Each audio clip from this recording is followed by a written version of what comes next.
Welcome to my channel, I Smith TV, where we talk about millinery and lifestyle.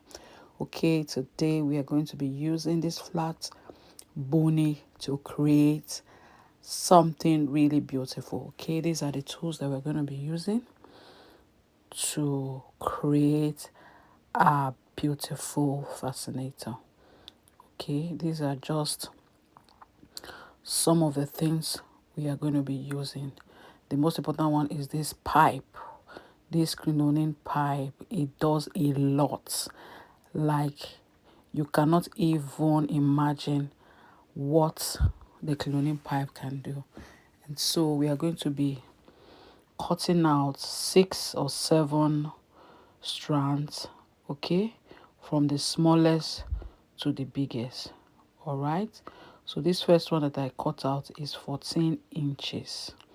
14 inches, and we're going to be giving a space of 4 so if you cut 14, the next one will be 18. Okay, the next one will be 22. That's how you're going to be cutting it to as many strands that you want. So you could do 3, you could do 2, you could do 5, you could do 10. It depends on what you want, but this first one that I did was 14. Okay, so I inserted the crinoline into it, but if you look at it, you will see that it's still transparent. Okay, so I applied glue on the flat bony, allow it to dry for a bit. So like I said, we allow it to dry, and then we put in the pipe. Okay, if it doesn't dry, when you're stretching it to make it have the shape of the flat pipe, it will not stretch. Okay, so please make sure that you apply the glue and allow it to dry. Now, why we always allow it to dry a bit is because we don't want to see any stain. You know, when it's dry, you will not be seeing any stain on the crinoline. And so because the pipe is still showing, we can see it through, we're going to be covering it with the crinoline pipe twice. So I'm applying the glue all over again, allowing it to dry. Okay, and then after it's dried, we're going to put in a second crinoline pipe. So we're doubling it so that we do not see what is inside. Our customers will not be able to identify what actually is inside our design. Okay, that's the whole idea. So we don't want to do what they will all just already know what is inside and all the materials we use. So we want to do it in a way that they cannot really imagine. All they know is to wear a beautiful fascinator. Okay, so you see me applying the second time on the crinoline. Please always make sure that you allow it to breathe. Okay, what it means is that leave it for a while for it to dry. Okay,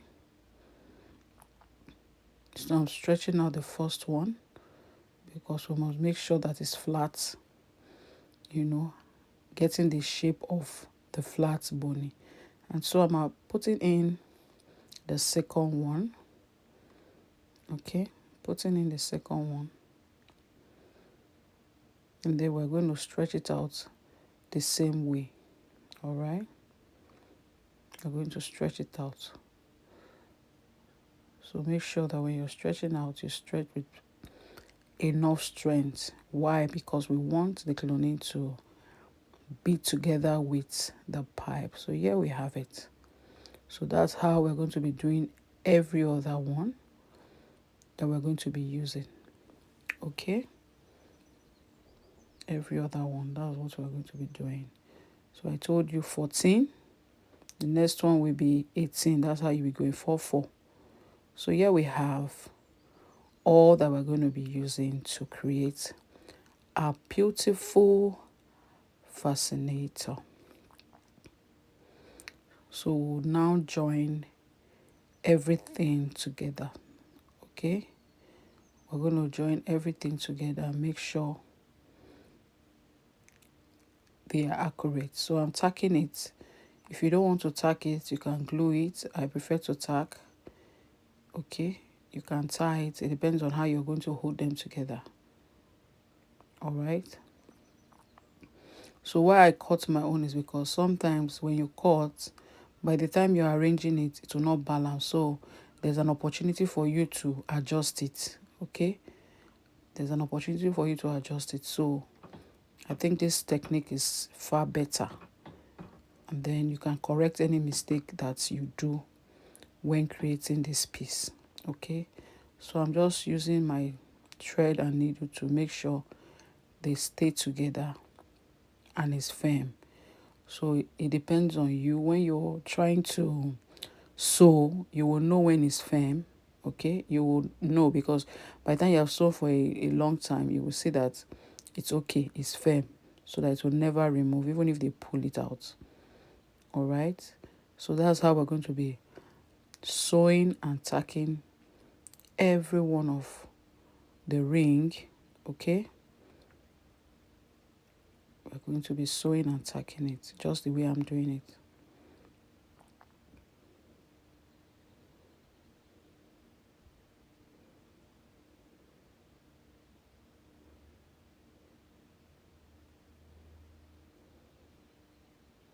So you can see, when you're looking at it now, you think it's not crinoline pipe. Do you understand?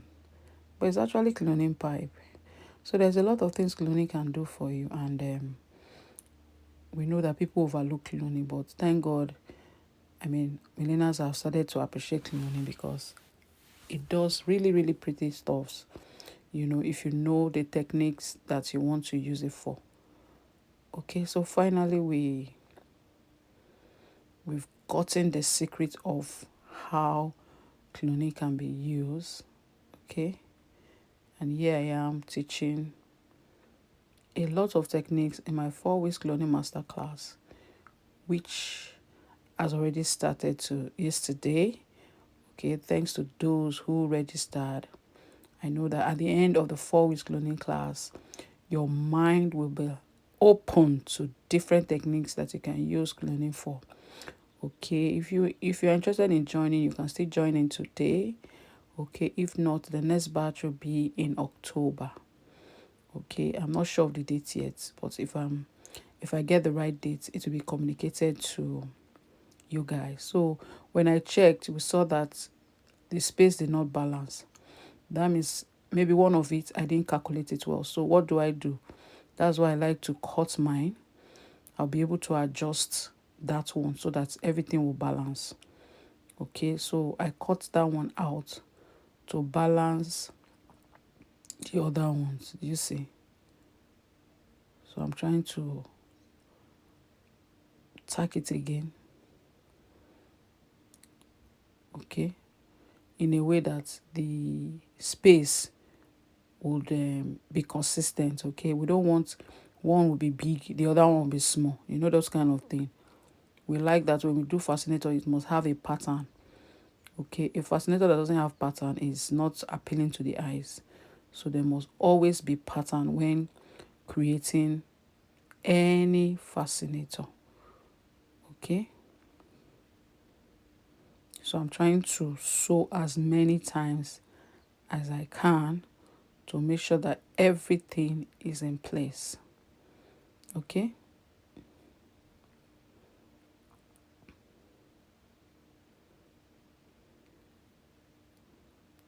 you can see the way I'm trying to sew it. Okay, just to put everything together, really. Okay, now you can see that the spacing is consistent. Okay, so I'm trying to tie it again. We have to just secure it so that there will be no story.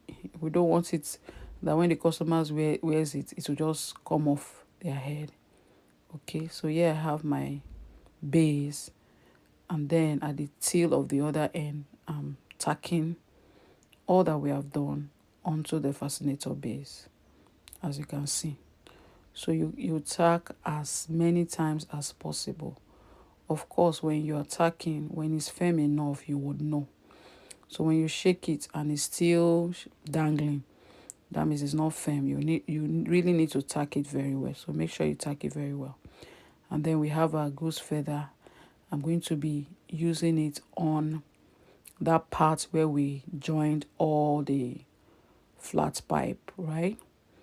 Okay, so when working with your goose feather, it's very important that you do not shred it. Like, you don't pull it out, especially when you're doing something that is very wide. Okay, if you are trying to put it one, then it's just simple. But for this tutorial, it's better you leave it on the yard, and then you roll it round. Okay, so it is more effective. It will make it look more fuller. But if you're cutting it small and putting it small, arranging it small, you waste a lot of the feather, and then you lose some, because some of them are very short, some are tiny, and then the feather will be all over the place. Okay, so it's better you use it on this bias, and then you just roll it round to get the real fullness of what you're trying to achieve. Okay, and then the glue is helping us to put everything together. All right, and then you see me rolling it all around. Okay, so when you do this technique for that goose feather, it helps you, to be sure that all the good feather is in place. Like, it will not be falling off from the person's head. You understand? Because already they've sewn it onto that bias, so there's no way to come off. But if you start doing it one by one, you'll see it falling out. So you can see what I did there. Okay, so I took a little one to fill up the center. Okay, we want to make sure that everything is full, and so I cut out this little one to just fill up that middle part. You can see it. Yeah, so here we have it. So you try to arrange it, press it together, make sure that there's no space anywhere. So it's now you can actually now trim out some of the feather to fill up those empty spots. Do you get? So when you're putting your glue, put it very well, not sparingly. Put a lot, okay? So that you're sure that the feather that you're putting there will stay. So I'm putting the glue on the feather, and I'm also putting it at the point where the feather will be sitting. You can see what I'm doing, right? So now this is it. I wanted a fan feather, but I couldn't get, so I'm using this peasant feather and I'm trimming it to turn to our fan feather. Okay, so if you are in this kind of situation, just go for the peasant feather, and then you can trim. So that's what I did here. I trimmed all of them, and it became. So I'm trying to apply the glue on the tip of the feather. Okay, and then just scatter it everywhere, So I'm putting like 20. 20 is enough to bring the design out, right? So I'm putting like 20 all over. And then once you're done, here you have your circular or ring. They call it ring, actually. Your ring fascinator. All right. Okay, make sure you like, you share, and you subscribe to my channel. Thank you for watching, and see you in the next video. Thank you. Bye.